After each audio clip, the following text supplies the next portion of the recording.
हिंद महासागर में भारत द्वारा लंबी दूरी की बैलिस्टिक मिसाइल के परीक्षण के पहले चीन की बेचैनी बढ़ गई है। उसने अपने विभिन्न निगरानी उपकरणों से लैस जासूसी जहाज युआन वांग 5 के साथ हिंद महासागर में प्रवेश कर गया है। भारत के मिसाइल कार्यक्रम के अंतर्गत 15 से 16 दिसंबर को अग्नि 3 बैलिस्टिक मिसाइल का परीक्षण प्रस्तावित है।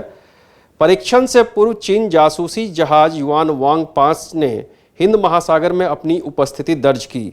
इस चीनी जहाज में ऐसे उपकरण लगे हुए हैं जो मिसाइलों, रॉकेट उड़ान डाटा रिकॉर्ड और समुद्र की गहराई की स्कैनिंग करता है। ऐसे में भारतीय नौसेना ने भी बैलिस्टिक मिसाइल और सैटेलाइट निगरानी में सक्षम चीनी जहाज की आवागमन पर भी सटीक नजर रखे हुए है। इस तरह की एक और घटना पिछले महीने चीन के जहाज युआन वांग 6 के हिंद महासागर के क्षेत्र में देखने को मिला था, जिसके बाद भारत को उस समय भी अपने मिसाइल परीक्षण को रद्द करना पड़ा था।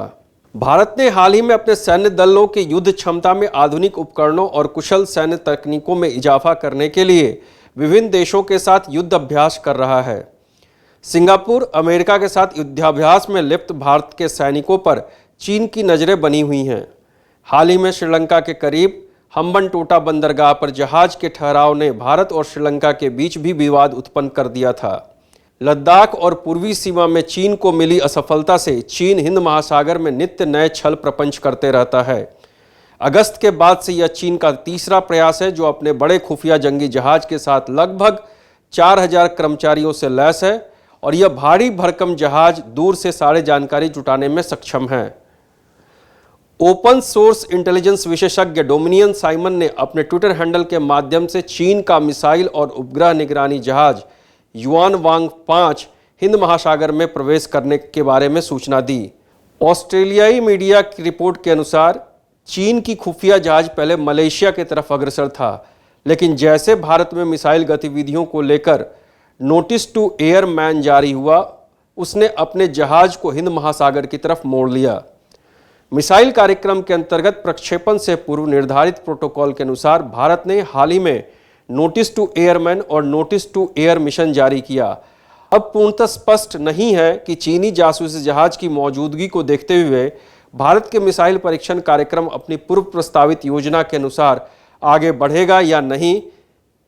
चीनी जहाज को आखिरी बार इंडोनेशिया के सुंडा जल डमरू मध्य में देखा गया था। हिंद महासागर में चीनी जहाज की यात्रा चीनी सेना और अनुसंधान जहाज़ों द्वारा इस क्षेत्र में बढ़ती हुई गतिविधियों को लेकर चिंताओं के बीच हुई है। हिंद महासागर में चीनी उपस्थिति 2008 में एडन की खाड़ी में एंटी पायरेसी ऑपरेशन के हड़पने के तहत शुरू हुई थी और तब से इस क्षेत्र में निरंतर उपस्थिति बनाए रखी है। यहां तक कि कई अवसरों पर परमाणु हमला करने वाली पनडुब्बियों को भी तैनात किया है। चीन ने तब से डिजिबूती में एक सैन्य अड्डा स्थापित किया और श्रीलंका, म्यांमार, पाकिस्तान और अन्य देशों में हिंद महासागर क्षेत्र में कई दोहरे उपयोग वाले बंदरगाहों को विकास किया है। धन्यवाद।